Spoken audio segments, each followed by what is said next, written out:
Alright, so my name is Bailey Chatterton, Sakuma. And I'm Jacob Anderson. and the company that we have chosen to dissect was Shoe Carnival Incorporated here in Evansville, Indiana. So this is the basic structure of the organization's hierarchy. It begins with the board of directors that flows into the management team and then ultimately flows into the employees. So what's kind of cool about Shoe Carnival, which I'll get more into here in a second, is that the board of directors consists of the chairman, the president, the CEO, the CFO, but they actually are also members of the management team. So the management team is all of those people, as well as the executive vice presidents, the vice presidents, whether it be of store operations, of sales, or marketing, and then the employees make up the management teams. So the styles of management in this company are actually a lot different than that of their competitors and that of other companies. Obviously, the goals are set at the top of the board of directors and with the management teams. They kind of decide what the mission is, and then they set the course of action in order to achieve that mission. But they are hands-on throughout the entire management cycle. And this style of leadership actually is integral to the company's innovation. With this sort of hands-on teamwork, they actually have been proven to be more efficient. They have a higher quality of work, and their responsiveness to customers is actually affected by all of these things.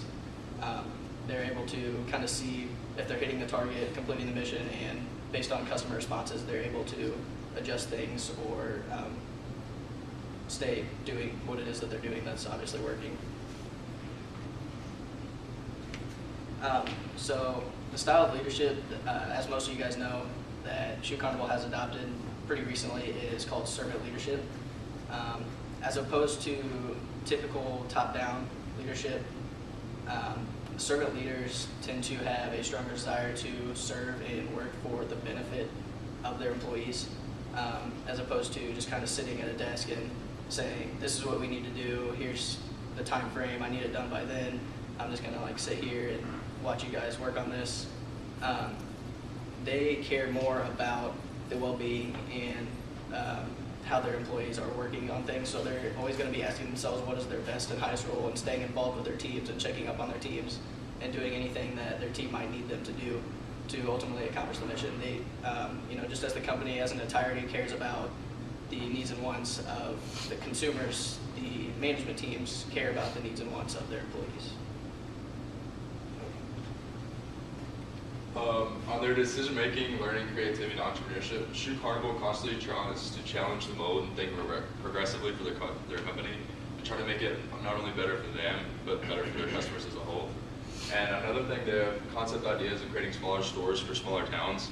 And basically how that work is they would have a select section of shoes of basically kind of top shoes that are hot in the market right now, and then if there's other shoes that customers want, they would just order it, and they call it store-to-door delivery style, so they'd order in store and it'd be free shipping to their house, and it would be, I think they said 2 to 4 days.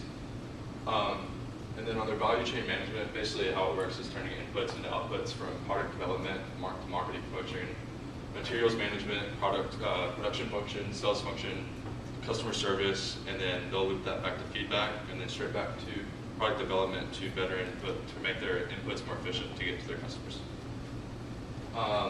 Their product development function, in 2012, they finally introduced like online shopping for their company. The reason it was so late in the game is due to the fact that their CEO prior to that was kind of old school and didn't want to make that big switch onto online sales. And then their marketing function, and since they introduced online shopping, they also introduced, well, they had to better optimize the pages for their online searches. And once they finally did that for mobile, it led to a 200% increase on in-page interactions, since everything was flowing a lot better. And I personally shop on my phone, and a bunch of other people probably do too. Materials management function, they recently built, not recently, but built a $40 million distribution facility to basically make their outputs more efficient and make their customer experience more satisfying. The production function, there are roughly 400 employees that work in the distribution headquarters center in Evansville, and each of these people have a specific job to turning these outputs and inputs or these inputs and outputs to make it obviously more efficient. The sales function, they constantly monitor what shoes are popular and try to bring them into their stores to make their customers more satisfied, because no one wants to like go in a store and literally have nothing and have to walk out and go online to finish line or something. So that's what they want to do, is keep their customers in their stores, make them happy. And then their customer service is, they have it 17 hours a day, 7 days a week. You can contact them through email or their phone. And on their website, they make it very easy to find the customer service. Shoe Carnival is just like any other shoe retailer out in the industry, and they're going to follow a very similar structure in terms of the groups and teams aspect. Where Shoe Carnival differs, though, is, like Bailey had stated earlier, the servant leadership type approach. So if the management were to want a certain project done, or a very specific goal to be reached or accomplished, then odds are they're going to be using a formal group, and then, like he stated earlier, the management's going to get involved with it. It's very effective, and it gets the job done. Now, on the flip side of that are the informal groups, which is where the workers and the employees actually form these groups on their own based on common interests and friendships that they have within the company itself. And this can be very innovative because these people are going to synergize better with each other and be able to bounce ideas off one another. And so either way, whether it's the informal groups or the formal groups for Shoe Carnival, it's going to ultimately end up helping with very innovative ideas for the company.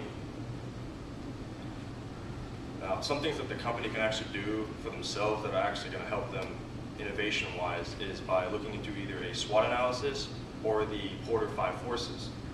Now, start off with the SWOT analysis.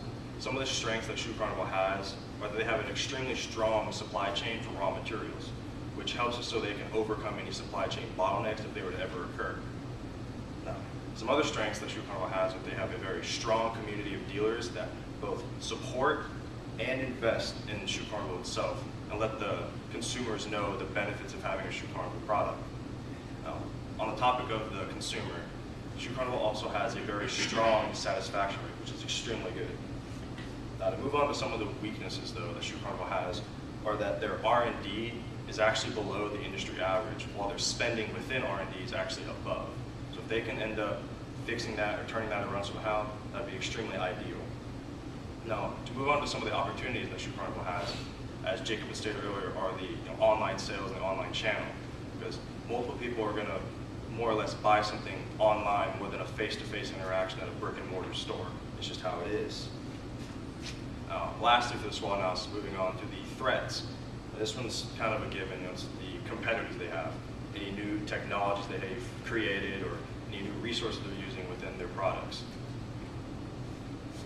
If we move on to the actual Porter 5 Forces, starting off with the threat of new entrants, one way that Shoe Carnival is combating this is by having a very large economy of scale, which makes it harder for these new players coming in to actually compete with Shoe Carnival's, set low prices that they've already established since they've been a player in this industry for much longer. If we move on to the bargaining power of suppliers, as I stated, is one of their strengths was having a strong supply chain. It's extremely useful because for bargaining power of suppliers, having an efficient supply chain is key.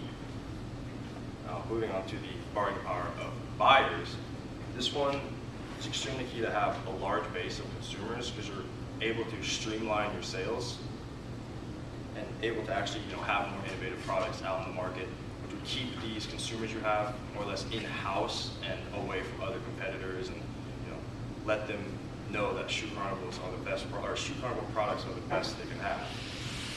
Now, that being said, another one of the forces are the threat of substitutes.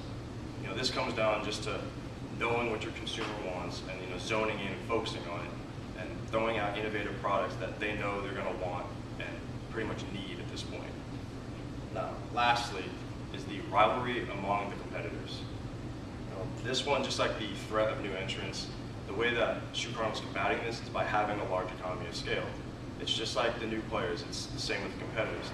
Making it so your low prices, while still being competitive, makes it harder for these competitors to actually compete with you within the market.